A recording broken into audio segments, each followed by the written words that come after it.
Hello सांग माने नमस्कार। आज चलतु बनैबा छेली गोड़ सरुआ तरकारी। छेली गोड़ सरुआ तरकारी बनाइबाई मुझे 4टा गोड़ को भल भाव सफा कर गोटे प्रेसर कुकर रे गरम पानी करी ताको गोड़ गुरा को पकेबा।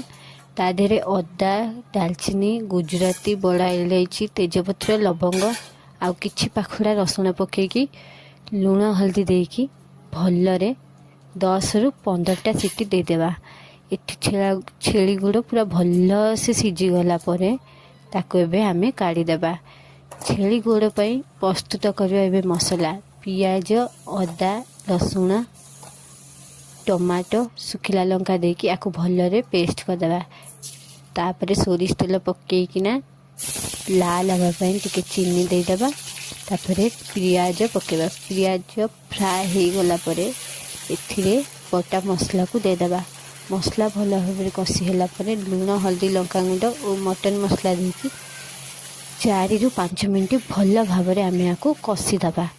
मसला कषि हो सारा पर तेल जेपरी छाड़देव जो छेली गोड़ को सीझाई रखि थे ताकू सही मसला रे पकेकी 10 ରୁ 15 मिनट छाड़ीदेवे। सी भल भाव फुटिकी तैयारी हो आमर छेली गुड़ सूप तरकारी। केमिति मो वीडियोटी लगिला लाइक एंड सब्सक्राइब करी जणाइबे। धन्यवाद। रोहुची नमस्कार।